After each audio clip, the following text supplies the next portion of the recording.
Le cheval se tenait immobile dans la tempête hurlante, comme si le vent lui-même refusait de le toucher. Depuis 17 ans, Jonas Mérite parcourait ces hautes terres, connaissant chaque crête, chaque creux et chaque ravin comme un prédicateur connaît son psaume préféré. Pourtant, ce cheval, cette créature sauvage et solitaire, fixait droit devant lui une paroi de granit abrupte, aussi calme que si la tempête de neige qui faisait rage autour d'eux n'était qu'une brise passagère. Et la plupart des animaux fuyaient les tempêtes. Ils cherchaient refuge sous les arbres, dans des terriers ou des abris rocheux pour attendre que le ciel s'éclaircisse. Mais pas celui-ci. Cet étalon regardait sans cesse Jonas, puis la paroi rocheuse, puis Jonas à nouveau, comme s'il l'attendait ou l'avertissait. Jonas avait vu suffisamment d'animaux effrayés dans sa vie pour faire la différence entre la panique et la détermination. Ce qu'il voyait maintenant n'était pas de la peur. Le cheval avançait avec une assurance tranquille, comme s'il savait exactement où il se trouvait et avait déjà emprunté ce chemin à maintes reprises. Mais cela était impossible. Jonas avait lui-même cartographié ces hautes terres, chaque sentier, chaque source d'eau, chaque abri naturel. Son journal de terrain relié en cuir contenait les archives de 15 saisons d'exploration. Il n'y avait pas un seul chemin ou point de repère qui ne figurait pas sur ces cartes. Alors pourquoi cet étalon sauvage se dirigeait-il droit vers ce qui semblait n'être rien d'autre que de la pierre solide et de la neige tourbillonnante? Et pourquoi Jonas venait-il seulement de remarquer que les traces dans la neige derrière le cheval n'étaient pas les siennes? Le vent fendait son épais manteau comme une lame. Il avait déjà été pris dans des tempêtes de neige, mais jamais dans une aussi rapide et impitoyable. Il y a 1 heure à peine, le ciel était gris mais calme lorsqu'il avait vérifié ses pièges le long de la crête supérieure. Puis, sans avertissement, le monde était devenu blanc. La neige tombait si drue qu'il ne voyait plus ses propres mains gantées. Son abri habituel se trouvait quelque part derrière lui, désormais perdu dans le chaos. C'est alors qu'il avait aperçu l'étalon. Jonas rabattit son chapeau pour se protéger du vent et s'approcha prudemment. Les étalons sauvages étaient imprévisibles dans le meilleur des cas, et ce temps ne faisait qu'empirer les choses. Pourtant, celui-ci ne s'enfuyait pas, ne se cabrait pas, ne montrait aucune crainte. Il restait simplement là, calme comme une statue de pierre, sa robe sombre saupoudrée de flocons de neige, sa crinière fouettée par le vent. Doucement, cria Jonas, sa voix presque couverte par le rugissement de la tempête. L'étalon tourna la tête vers lui, et Jonas sentit un frisson qui n'avait rien à voir avec le froid. Ses yeux étaient clairs, fixes, presque conscients. Ce n'était pas le regard d'une bête effrayée, mais celui de quelque chose qu'il étudiait, comme s'il décidait de la marche à suivre. Jonas avait passé sa vie à lire les signes de la nature, mais rien dans son expérience ne l'avait préparé à ce genre d'intelligence dans le regard d'un animal. Le cheval bougea, renifla, puis fit un pas lent vers l'avant. Ses sabots s'enfoncèrent profondément dans la neige, mais il n'hésita pas. Jonas suivit son mouvement en plissant les yeux, scrutant le sol. C'est alors qu'il les vit, de légères dépressions sous la poudreuse fraîche. Des traces. Mais pas des empreintes de sabots. Des empreintes de bottes. Des empreintes de bottes humaines, à moitié remplies de neige, mais indubitables pour l'œil d'un pisteur expérimenté, menant dans la même direction que celle vers laquelle le cheval était maintenant tourné. Mais qu'est-ce que?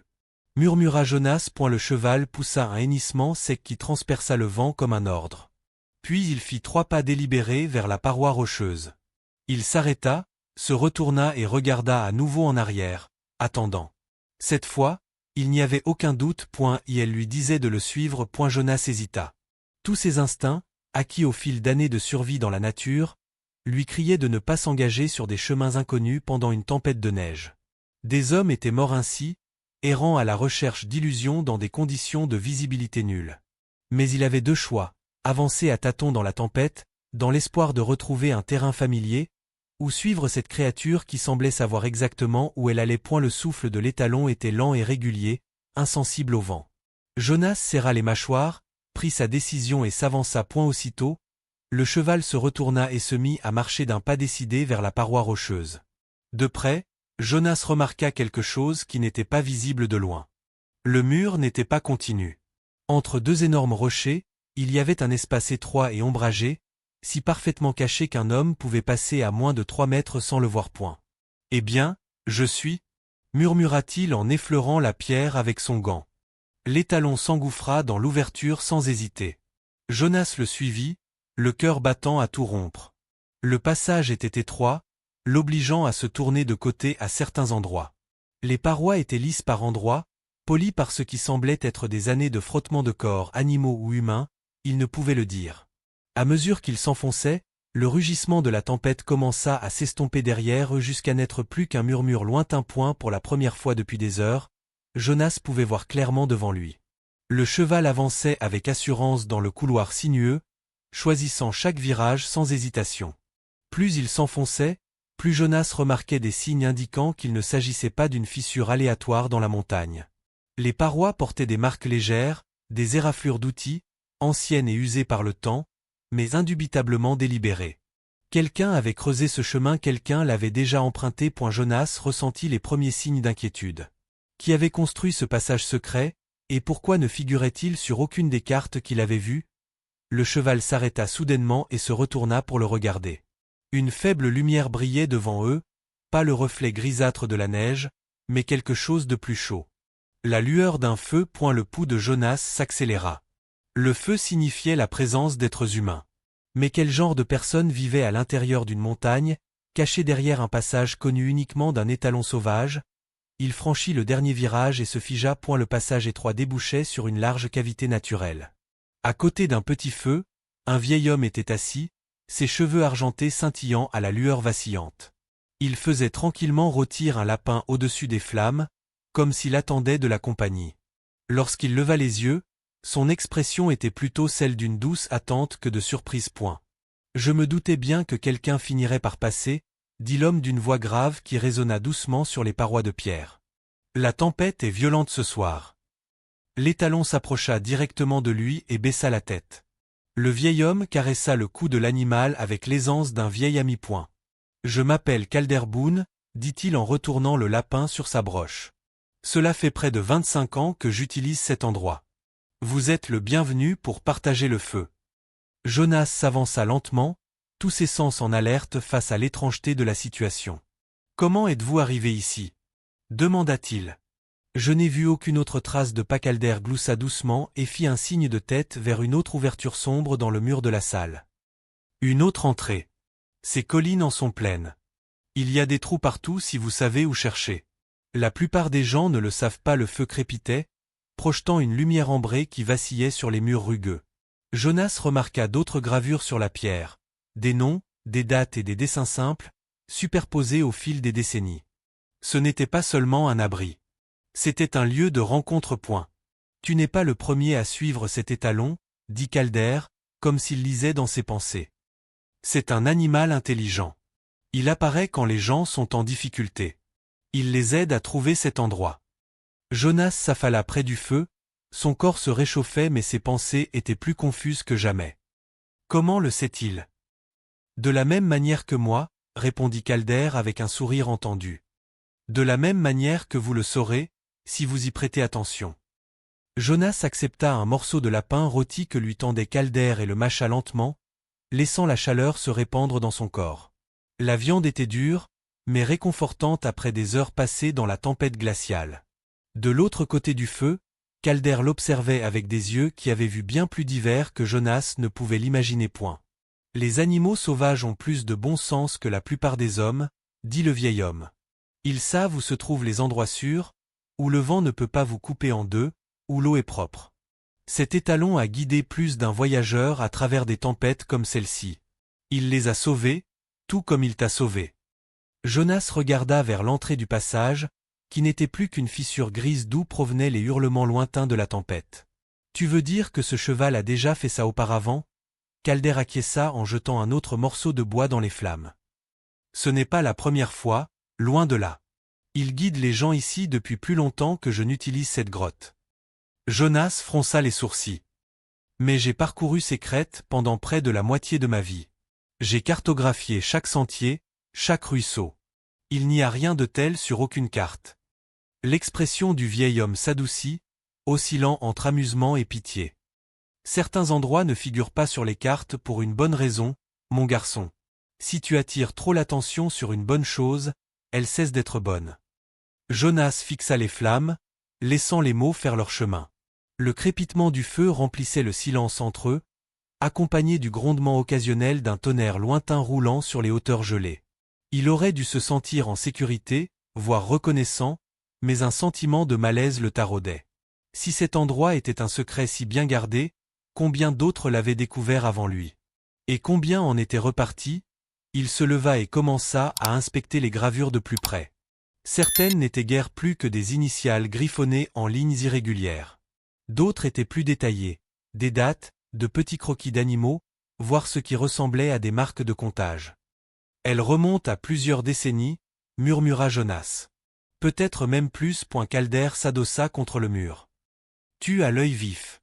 Il y a ici plus d'histoire que la plupart des gens ne le croient. Ces marques anciennes, celles qui sont à peine visibles, sont plus vieilles que les premiers hommes blancs qui ont mis le pied dans ces montagnes. Les tribus connaissaient cet endroit bien avant notre arrivée. Elles l'utilisaient à bon escient, quand elles en avaient besoin, sans en abuser, et n'en parlaient jamais aux étrangers. Jonas passa la main sur l'une des entailles les plus profondes, dont les bords avaient été lissés par le temps. Il pouvait presque sentir le fantôme de la personne qui l'avait gravé. Cet endroit sert donc d'abri depuis des générations. Calder acquiesça. Probablement depuis des siècles. Certains secrets sont destinés à rester enfouis, du moins pour ceux qui pourraient les détruire. Les deux hommes restèrent assis en silence pendant un moment, écoutant la tempête perdre de sa fureur au-delà du rocher. Mais alors que le calme commençait à s'installer, Jonas entendit autre chose, un écho faible et lointain. Des voix. Elle se redressa et jeta un coup d'œil vers le passage lointain. Vous avez entendu ça? Calder était déjà en alerte, son visage buriné tourné vers le bruit. Oui. Je les ai entendus aussi. Tu es Eloryle Fine. Je pensais qu'il finirait par se montrer tôt ou tard. Qui? Demanda Jonas, se crispant instinctivement. Une famille. Je crois qu'il s'appelle Holloway. Ils piégeaient près de la crête sud. Ils ont dû être pris dans la même tempête. Ils connaissent aussi ces passages. Jonas regarda Calder rassembler ses affaires, un sac à dos usé, un bâton de marche et une petite lanterne. Viens, dit le vieil homme en désignant un autre tunnel que Jonas n'avait pas remarqué auparavant. Il est temps que tu comprennes pourquoi cet étalon t'a vraiment amené ici. Le cheval, qui se reposait près du feu, leva la tête et les suivit sans qu'aucun des deux hommes n'ait dit un mot. La lanterne vacillante projetait de longues ombres tremblantes sur les parois du tunnel alors qu'il s'enfonçait plus profondément dans la terre. L'air se réchauffait, le sol devenait plus lisse. À eu bout de quelques minutes, le passage étroit déboucha sur une vaste caverne qui fit s'arrêter Jonas, émerveillé. Ce n'était pas seulement une grotte, c'était un monde caché. Un large ruisseau coulait au centre, ses eaux scintillant à la lumière de la lampe. Des rangées bien ordonnées de terre bordaient les deux rives, chacune plantée de légumes et d'herbes aromatiques. De petits feux brûlaient près de foyers en pierre, et le doux murmure des voix emplissait l'air. Des hommes, des femmes et des enfants, au moins une douzaine, s'affairaient calmement, travaillant, cuisinant, s'occupant de leur culture. Bienvenue dans le véritable refuge, dit Calder avec fierté. C'est ici que les gens viennent lorsqu'ils ont besoin de disparaître pendant un certain temps. Une femme d'âge moyen aux mains robustes s'approcha d'eux, essuyant la sueur de son front malgré le froid. La tempête vous a rattrapé aussi? Demanda-t-elle avec un sourire. C'est Stallion qui nous a amenés, répondit Calder. Ça ne m'étonne pas, dit-elle. Ce cheval a plus de bon sens que la plupart des hommes que je connais. Elle se tourna vers Jonas. Je m'appelle Nora Holloway, et voici mon mari, Peter. Un homme grand aux cheveux grisonnants salua d'un signe de tête tout en portant un panier de carottes vers une table voisine. Nous vivons ici depuis près de 5 ans maintenant. Vous vivez ici? Répéta Jonas, stupéfait. Comment? Peter sourit faiblement. Nous avons commencé une nouvelle vie, mon ami. Nous avons eu des problèmes dans l'Est, des dettes, de mauvaises récoltes, comme d'habitude. Nous avions besoin d'un endroit où recommencer à zéro, où personne ne viendrait nous chercher. Jonas regarda à nouveau autour de lui, voyant vraiment l'endroit tel qu'il était. Ce n'était pas seulement une cachette, c'était une petite colonie florissante. Il y avait des espaces de couchage creusés dans des alcôves, des étagères d'herbes séchées, des outils soigneusement suspendus à des crochets. Un groupe d'enfants se poursuivait près du ruisseau, leur rire résonnant doucement dans la caverne. Combien de personnes sont au courant? Demanda-t-il. Pas beaucoup, répondit Nora. Et cela restera ainsi. Tous ceux qui trouvent cet endroit jurent de garder le secret. C'est la règle. L'étalon s'était approché du ruisseau et avait baissé la tête pour boire. Plusieurs enfants s'en approchèrent, caressant son museau sans crainte. Jonas ne put s'empêcher de remarquer à quel point le grand animal était devenu doux avec eux, calme, patient, presque protecteur. Et elle se tourna vers Calder. Si tout le monde garde le secret, qu'arrive-t-il aux étrangers qui tombent dessus par hasard? Comme moi? Calder ne répondit pas tout de suite. Il observait à nouveau Jonas, l'évaluant comme un homme qui examine un cheval avant de l'acheter. Finalement, il dit « Cela dépend de l'étranger ». Les mots restèrent suspendus dans l'air comme du givre. Pendant les heures qui suivirent, Jonas marcha parmi les Holloway et les autres, apprenant davantage sur leur étrange vie souterraine.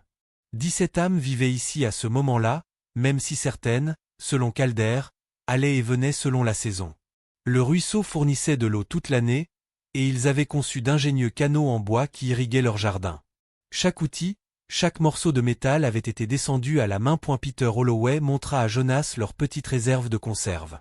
« Nous faisons du commerce avec les villes voisines », expliqua-t-il. « Avec prudence. Jamais trop à un seul endroit.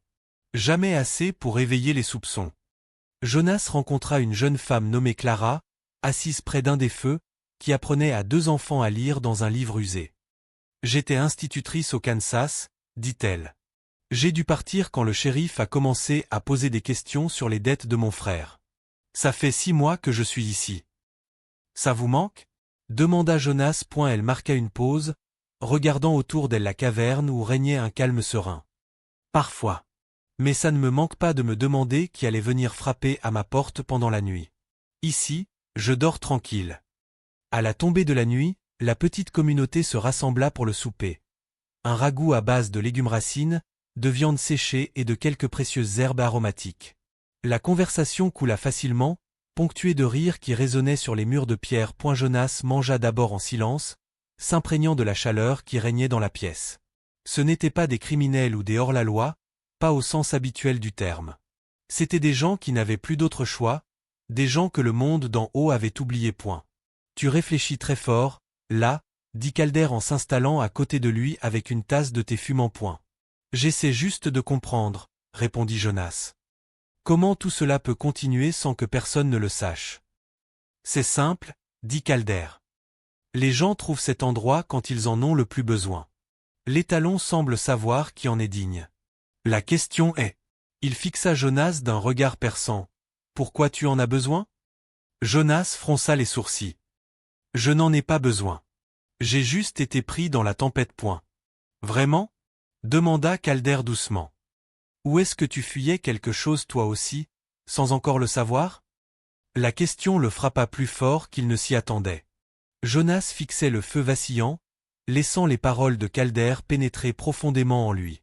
Fuir la tempête était une chose, mais fuir la vie, les relations, les responsabilités, la possibilité d'être blessé par les autres, c'était quelque chose qu'il faisait depuis des années. Il avait choisi l'isolement plutôt que la communauté, la solitude plutôt que la compagnie, les animaux plutôt que les gens. Et pourtant, il se trouvait là, dans un monde caché, accueilli par des étrangers, guidé par une créature qui semblait le comprendre mieux que quiconque auparavant. Les Holloway poursuivaient leurs activités habituelles autour du feu. Les enfants récitaient leurs leçons à haute voix, leurs petites voix se mêlant au murmure des adultes qui discutaient des tâches de la journée.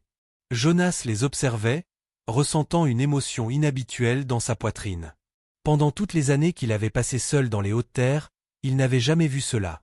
Un groupe de personnes travaillant ensemble, comptant les unes sur les autres, partageant une vie non pas liée par la peur ou le désespoir, mais par la confiance et la nécessité. Tu as l'œil, Jonas, dit Calder doucement, rompant sa rêverie.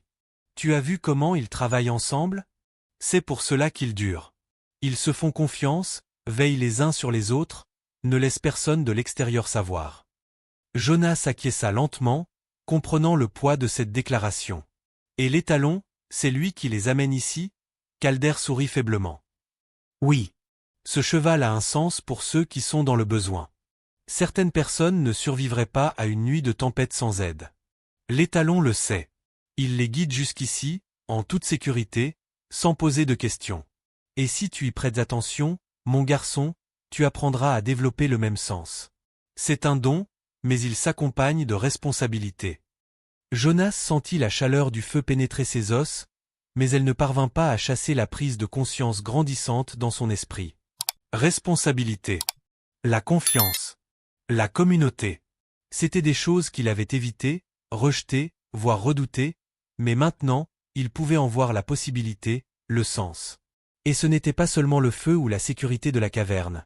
C'était la force tranquille qui se dégageait de l'attitude des Holloway et des autres, la façon dont ils avaient construit cet endroit secret au fil des décennies, le maintenant sans que le monde extérieur ne le sache point. Calder se leva et commença à rassembler son équipement. Jonas leva les yeux, sentant qu'un événement important allait se produire. Les mouvements du vieil homme étaient délibérés, mesurés, et l'étalon semblait comprendre sans qu'on lui dise quoi que ce soit, levant la tête et se dirigeant vers un passage latéral. La tempête s'apaise, dit Calder d'une voix basse mais ferme. Il est temps de retourner dehors. Tu pars aussi, n'est-ce pas? Jonas hésita. Il avait des pièges à vérifier, des provisions à rassembler et la vie solitaire qu'il connaissait si bien. Et pourtant, quitter cet endroit, quitter la chaleur, la sécurité, la confiance, lui semblait plus difficile que toutes les tempêtes qu'il avait jamais affrontées.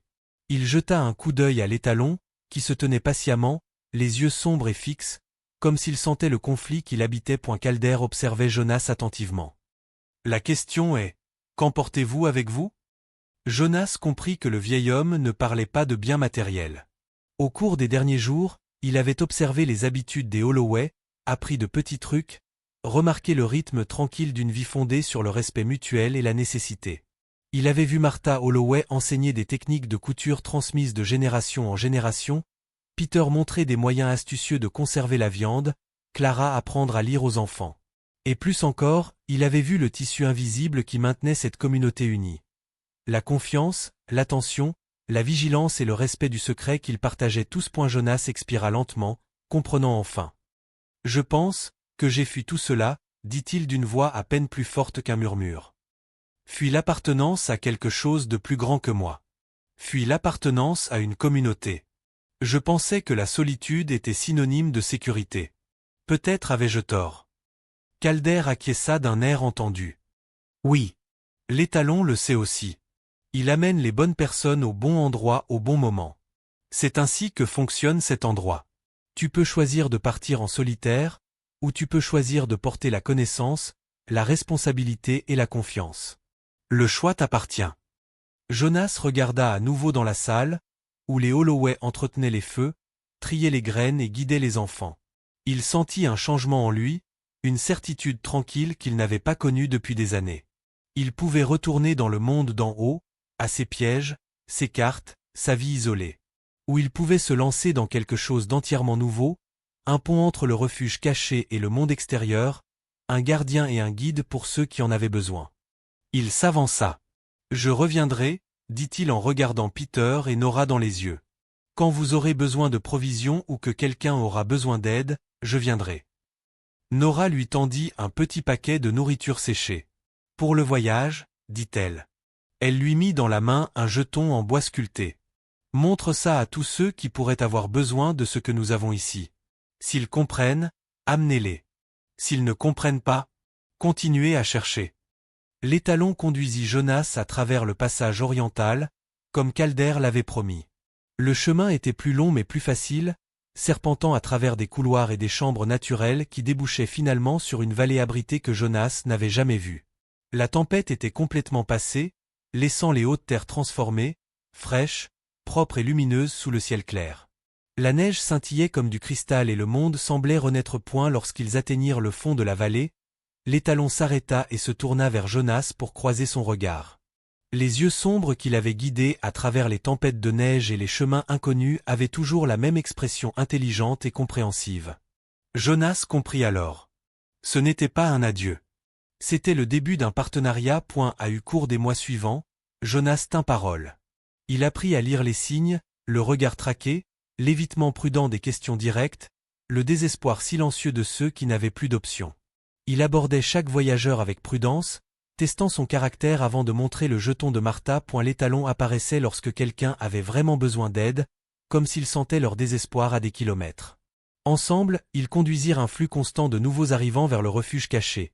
Une veuve fuyant ses créanciers, une famille dont la ferme avait brûlé, Un jeune homme recherché pour un crime qu'il n'avait pas commis. Chaque personne apportait des compétences essentielles à la communauté. Un forgeron qui savait réparer les outils, une femme qui connaissait les herbes médicinales, un vieil homme qui savait suffisamment bien lire et écrire pour gérer la correspondance.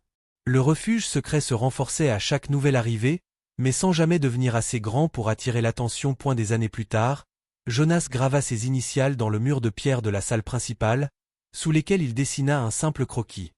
Un étalon solitaire guidant un homme à travers la neige qui tombait. En dessous, il grava 4 mots.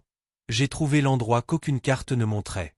Je me suis trouvé moi-même dans le processus. L'étalon parcourait toujours les hautes terres, apparaissant lorsque les tempêtes menaçaient les voyageurs qui n'avaient nulle part où aller. Mais il avait désormais un partenaire qui comprenait sa mission. Mener les égarés en lieu sûr, guider ceux qui en avaient besoin et préserver le secret d'un endroit qui existait entre ce qui était cartographié et ce qui était réel. Jonas avait survécu seul pendant 17 ans dans la nature sauvage. Mais il a fallu une tempête, un étalon mystérieux et un refuge caché pour lui apprendre la différence entre simplement survivre et vraiment vivre. Les jours se transformèrent en semaines, et Jonas s'installa dans un rythme qu'il n'aurait jamais imaginé pour lui-même. Les hautes terres, autrefois une étendue solitaire de neige et de rochers, avaient désormais une nouvelle signification. Il vérifiait ses pièges, s'occupait de ses provisions et explorait des chemins familiers avec un objectif qui allait au-delà de la simple survie. Chaque voyage lui procurait un sentiment tranquille de responsabilité envers la terre, envers ceux qui pourraient se retrouver en danger, et envers le secret qu'il portait désormais en lui. L'étalon restait à ses côtés, toujours alerte, toujours attentif. Sa robe sombre brillait sous les rayons du soleil qui filtraient à travers les crêtes des montagnes. Jonas avait appris à comprendre les signaux subtils de l'animal, la façon dont il hésitait devant les corniches dangereuses, le reniflement doux qui signalait les crevasses cachées, les pas assurés qui le guidaient en toute sécurité à travers les zones de glace traîtresse. C'était plus qu'un guide, c'était un compagnon, un mentor d'instinct et d'intuition. Jonas avait également commencé à reconnaître l'influence que le refuge avait eue sur lui. Il avait appris à enseigner comme Clara, à partager ses connaissances avec ceux qui en avaient besoin. Il avait perfectionné des compétences pratiques qu'il n'avait jamais appréciées à leur juste valeur. La conservation des aliments, le pistage dans la neige, la compréhension des mouvements des animaux et des humains. Mais plus que cela, il avait appris à faire confiance. Il avait appris le délicat équilibre entre le secret et les conseils, quand parler et quand laisser les autres trouver leur propre chemin. Un matin, alors qu'un doux dégel commençait à toucher le fond de la vallée, Jonas se tenait près du bord du passage secret qui menait au refuge. L'étalon grattait doucement la neige, de la vapeur s'élevant en nuages blancs de ses flancs.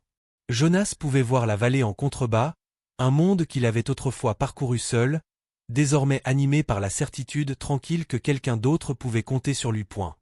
Tu es prêt ? Demanda-t-il au cheval, même s'il connaissait déjà la réponse. L'animal renifla, d'un son aigu et confiant, et commença à descendre la pente douce vers la route commerciale principale. Jonas le suivit, sentant la piqûre familière du froid dans ses bottes, mais aussi une nouvelle chaleur au plus profond de sa poitrine. Il quittait le refuge pour l'instant, mais il l'emportait avec lui. La confiance, le but, les vies qu'il avait touchées et celles qu'il avait touchées. À eu fil des mois, il guida des voyageurs qui n'avaient nulle part où aller. Des familles fuyant le malheur, des jeunes hommes à la recherche d'une seconde chance, des personnes âgées ayant besoin d'un abri contre les tempêtes ou le danger. Chaque arrivée lui rappelait que le refuge ne dépendait pas seulement de son emplacement caché, mais aussi de ceux qui le comprenaient et le protégeaient. Jonas devint le pont, le lien vivant entre le monde d'en haut et le sanctuaire caché d'en bas. Le rôle de l'étalon ne faiblit jamais. Son instinct restait inégalé, sentant le danger avant Jonas, guidant ceux qui en avaient besoin avec une précision incroyable. Ensemble, ils formèrent une équipe, une force silencieuse se déplaçant invisiblement à travers les hautes terres, assurant la sécurité de ceux qui ne pouvaient pas traverser les montagnes seuls. Jonas ne craignait plus la solitude, mais il avait découvert la valeur de la compagnie, de l'appartenance à quelque chose de plus grand que lui. Les années passèrent. Les initiales de Jonas rejoignirent les gravures dans le refuge, aux côtés des croquis de l'étalon et d'autres voyageurs qui avaient trouvé leur chemin. Il s'attardait souvent près des murs, lisant les noms et les dates, imaginant les vies qui l'avaient précédé. Chaque marque racontait une histoire, chaque dessin un souvenir, et chacun témoignait de l'héritage durable du refuge caché. Les montagnes elles-mêmes semblaient respecter ce secret. Les chutes de neige allaient et venaient, les tempêtes rugissaient puis s'apaisaient, mais les passages restaient intacts. Jonas les entretenait méticuleusement, lissant les aspérités, balisant de nouveaux chemins sûrs, guidant prudemment les voyageurs à travers les couloirs qu'il avait autrefois découverts par hasard. L'étalon restait toujours son compagnon fidèle. Parfois, Jonas le surprenait en train de le regarder avec ses mêmes yeux intelligents, une confirmation silencieuse qu'il avait appris les leçons qu'il lui avait enseignées depuis toujours. La confiance, l'observation et une compréhension profonde de qui avait besoin d'aide et quand point un soir, alors que le soleil se couchait derrière les crêtes lointaines, Jonas se tenait à l'entrée du passage secret, la vallée baignée par les dernières lueurs du jour. L'étalon le poussa doucement du museau, comme pour lui rappeler ses conseils inébranlables. Jonas lui caressa l'encolure et murmura « Nous avons encore beaucoup de travail devant nous, mon vieil ami. » L'animal répondit par un léger reniflement, prêt comme toujours. Pour Jonas, les années d'isolement, les longs hivers et les tempêtes de neige qui avaient autrefois menacé sa vie l'avaient conduit ici. Il avait survécu seul pendant des décennies, mais il avait appris à vivre pleinement grâce à la confiance, au conseil et à un objectif commun. Le refuge caché restait un sanctuaire, un lieu hors des cartes et du jugement humain, protégé par le secret et la sagesse d'un cheval remarquable. Jonas était devenu plus qu'un vagabond ou un trappeur solitaire. Il était devenu un gardien, un enseignant et un guide, le pont vivant entre le monde ordinaire et l'abri extraordinaire caché dans les montagnes. L'étalon le regarda une fois de plus, les yeux fixes et compréhensifs, puis se retourna vers le chemin qui descendait vers la vallée orientale. Jonas le suivit, chaque pas affirmant silencieusement la vie qu'il avait choisie. Une vie pleine de sens, de liens et de responsabilités inébranlables envers ceux qui étaient dans le besoin. Elle avait trouvé le refuge caché, mais surtout, il s'était trouvé lui-même. Et avec l'étalon à ses côtés, il savait qu'ensemble, il continuerait à guider les égarés, à protéger le secret et à nourrir une communauté fondée sur la confiance, l'attention et le courage de survivre, non pas seuls, mais ensemble. Les montagnes s'étendaient à perte de vue, intemporelles et immenses, mais Jonas ne les voyait plus seulement comme des obstacles ou des menaces, mais comme un monde vivant, respirant, rempli de secrets à découvrir, de défis à relever et de vies à protéger. Et en prenant conscience de cela, il comprit enfin la véritable différence entre simplement survivre et vraiment vivre. L'étalon hennit doucement, et Jonas sourit. Le voyage était loin d'être terminé, mais il était prêt.